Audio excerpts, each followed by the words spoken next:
Warning, the following method is not legal as per the Stellar Agreement between Type 3 and Type 4 civilizations, signed AD 2256.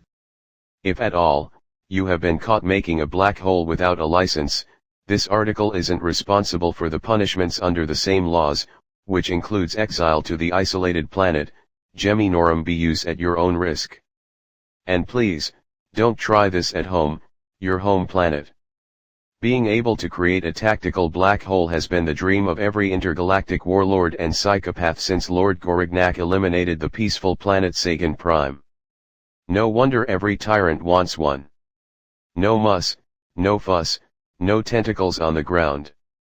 Whip up a singularity, place it anywhere near your target and enjoy the show.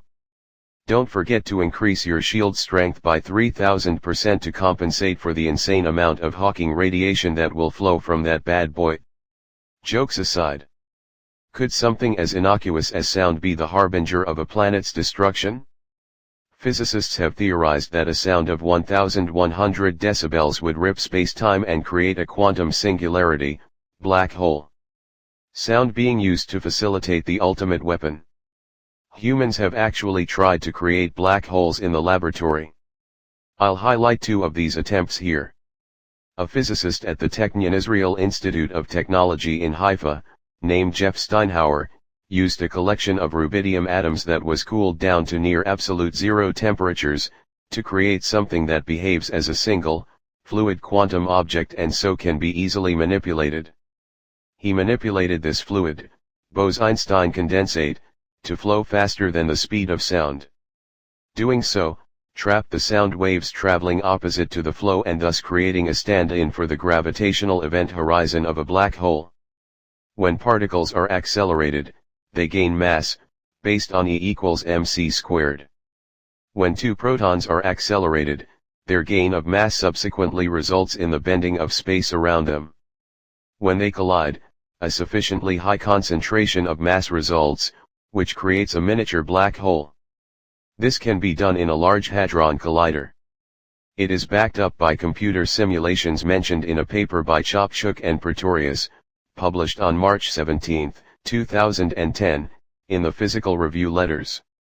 So even us primate scientists with only a few hundred years of technology are playing around with the baby steps of black hole formation.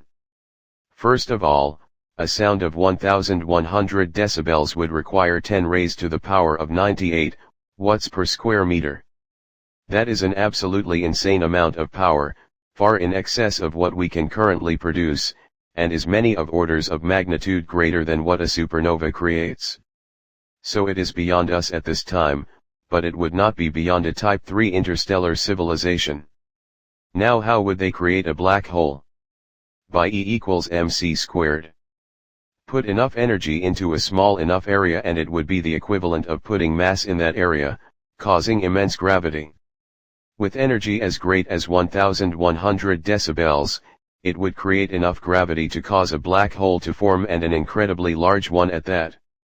Matter and energy are interchangeable, E equals mc squared.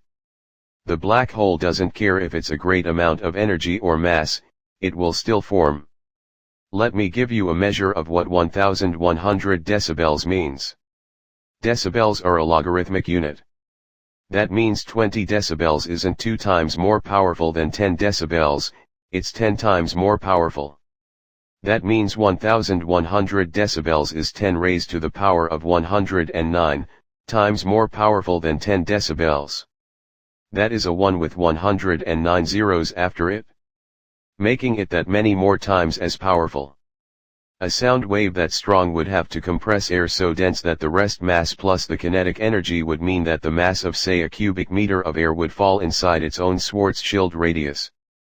When a mass of an object is compressed within its Schwarzschild radius, the escape velocity required to escape the sphere of matter the compression creates would exceed the speed of light, thus a black hole is formed.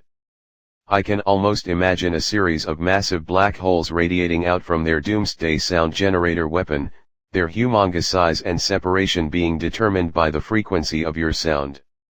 Black holes coming out of the weapon like bubbles from a bubble shooter. To give you an idea of the sheer enormity of this level of energy, the entire universe, if its total mass was converted into energy in 1 second, would generate this magnitude of energy. For perspective, a Type 1a supernova gives off about 10 raised to the power of 44 joules of energy, in a single explosion. That means that, in order to get to 1100 decibels, you would need to have 10 raised to the power of 54 Type 1a supernovas exploding every second for each square meter of surface area. Sounds like it would be impossible to ever generate that kind of energy, but is it? It would be in the realm of Type 3 or higher civilization. These types of energies are not possible in what we would think of as an atmosphere. 1100 decibels is possible only when you consider more exotic environments. Pressure variation from the reference to the value of 1.56 times 10 raised to the power of 47 pascals. But I would say this is maybe possible in alien atmospheres filled with different exotic fluids, which we have not discovered yet. I suspect in the vastness of space there can a lot of local atmospheres formed with heavily dense fluids, and that may create the value of 1.56 times 10 raised to the power of 47 pascals as atmospheric pressure. The problem of creating an appropriate medium for the vibrational energy to propagate would not be a showstopper for a Type 3/4 civilization. They would bring it with them or generate it on site of where they want to fire their doomsday weapon. I would hope that any civilization that reaches the pinnacle of Type 3 would not have a need for something like this.